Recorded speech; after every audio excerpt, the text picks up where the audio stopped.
Not while I'm hiding in a closet in my pajamas. The scene in the laundry shack, the designated party zone, was reaching a fever pitch when Vane walked in. Maverick had managed to hide the dancers, the ale, and the space iguana just seconds before the door opened. "It seems clean," Vane remarked, touching a finger to a boiler. Suddenly, the closet door in the corner burst open. Commodore Bellows tumbled out, wearing a seaman's uniform 3 sizes too small, pursued by Sydney, the space iguana. "Admiral, it's a frame-up," Bellows screamed. "The girls are in the boilers." Vane stared at the shivering man. "Bellows? Why are you dressed as a low-ranking deckhand? And why is there a glowing reptile biting your ankle?" Maverick stepped forward, looking somber. "It's the fever, sir. He's had terrible hallucinations. He thinks the laundry is full of hula dancers. It's combat fatigue of the worst kind." Vane shook his head.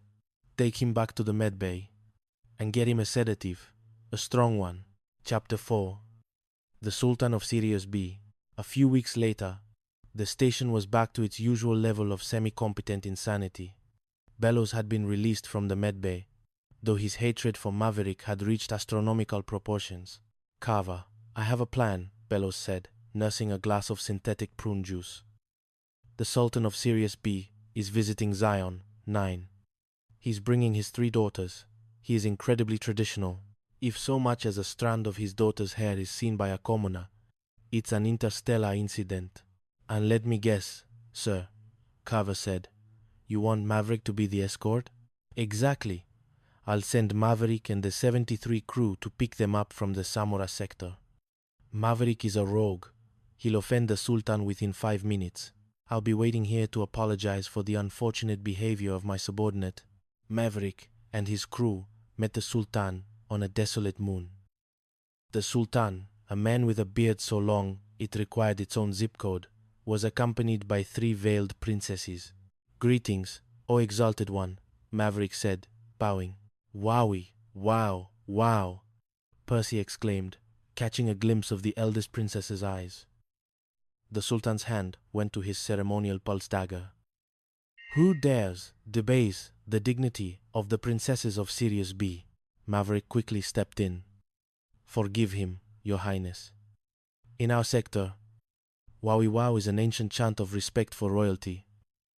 It translates to, 'Great is the wisdom of the crown.'" The Sultan softened. "I see. You are a man of culture, Captain Sterling. Meti, Kamanta, Meti, Kamanta, Pusho, Kamanta, Meti, Kamanta, Meti, Kamanta." The trip back to the station was a tightrope walk of absurdity. Maverick had to keep his crew from looking at the princesses, while Percy tried to teach the Sultan how to steer the Star Skipper 73. "Just keep the nose pointed at the North Star, sir," Percy said, helpfully putting a blindfold on himself to show how easy it was. "I am steering. I am a cosmic pilot." The Sultan laughed, nearly ramming a Federation transport. Back at Zion 9, Bellows had prepared a grand dinner. However, he was unaware that one of the princesses, Siri, had snuck off to have a moonlit stroll with Maverick's torpedo man, a charming rogue named Virgil. When it was time for the princesses to perform their traditional dance, Maverick realized one was missing. Desperate, he ordered Percy to put on a veil and a silk robe. "I can't do this, Skip," Percy hissed, his knobby knees knocking together under the gown.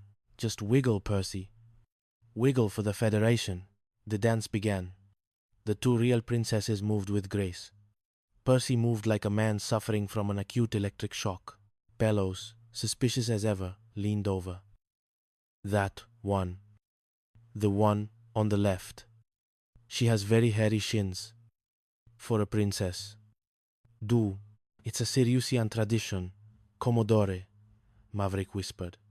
"Hirsute legs are a sign of fertility." Bellows wasn't buying it. He jumped up and ripped the veil off the dancing figure. "I knew it. It's Pampanico." The Sultan stood up, his face thunderous. You dare humiliate my lineage with this?" "It's a misunderstanding," Bellows shouted, pointing at Maverick. He did it. He's the one who lost your daughter. Just then, Virgil and the real Princess Siri walked in, holding hands. The Sultan's face went from purple to black. Captain Sterling, the Sultan said, his voice surprisingly calm. I find your crew fascinating, but I find this Commodore to be a loud, shin-ripping infidel.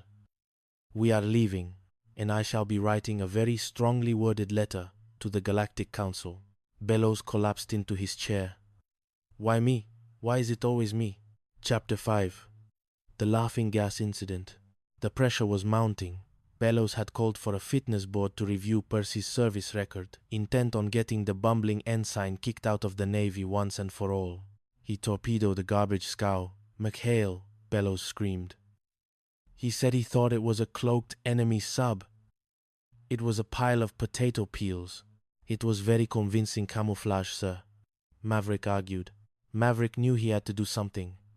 He remembered his recent trip to the station's dentist, where he'd been given a heavy dose of nitrous oxide laughing gas. If we can get Bellows in a good mood, Maverick told his crew, he might cancel the hearing. We need him to be happy. Hysterical, even. The crew managed to smuggle a tank of medical-grade euphoria into the vents of Bellows' office. As the Commodore sat down to sign the court-martial papers, Maverick and Percy walked in. Captain, we brought you a gift, Maverick said, holding a bouquet of goldenrod flowers to which Bellows was deathly allergic. Get those out of here. I'm sneezing, Bellows yelled. He went to open the window, but it was stuck.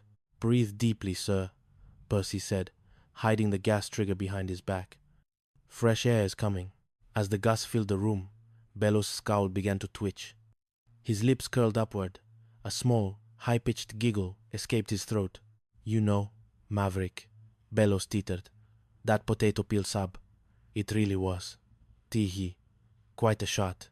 Does that mean you'll cancel the fitness board, sir? Maverick asked, leaning in.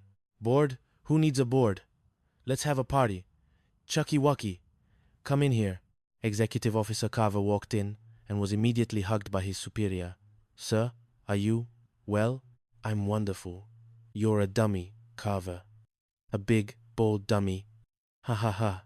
However, the plan hit a snag when Admiral Shoemaker, the head of the fitness board, arrived ahead of schedule. He walked into the office to find Bellows and Carver dancing on the desk, singing the Stars and Stripes Forever while wearing flower pots on their heads. Bellows, Shoemaker barked. What in the name of the Great White Fleet is going on here? Bellows jumped off the desk and tried to hug the Admiral. Shoei, my old pal, have some laughing juice. It's a riot. Maverick stepped in, looking devastated. I'm sorry, Admiral. The Commodore has been under such a strain. He's having hallucinations of happiness. It's a tragic case of joy fatigue. Shoemaker looked at Bellows, who was currently trying to fly off a filing cabinet.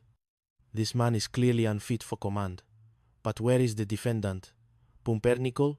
Just then, an air raid siren blared. A stray meteor shower was hitting the station's outer hull.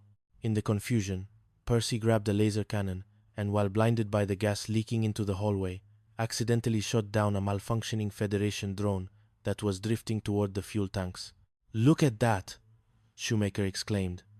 Brave young Pumpernickel, standing in the line of fire, laughing at death. Bellows, still giggling, nodded. Yes, a hero. Promote him. Give him my stripes. Ha ha ha. The hearing was cancelled. Percy was awarded a medal, and Bellows was given a week of mandatory quiet time in a padded cell. Chapter 6. The Space Iguana and the Payroll. The final straw came when the station's payroll 62,000 quantum credits stored on a single high-security wallet went missing. Bellows had set a trap. He had marked the credits and accidentally left his wallet near the drifter's mess hall. But he hadn't accounted for Sydney, the Space Iguana. Sydney, having developed a taste for leather and high-grade circuitry, had swallowed the wallet whole. Sterling, Bellows roared at the court-martial. You and your men stole the payroll. I found my ID card in your shack. Sir, I'm telling you, Maverick said calmly. The iguana ate it. An iguana? You expect this court to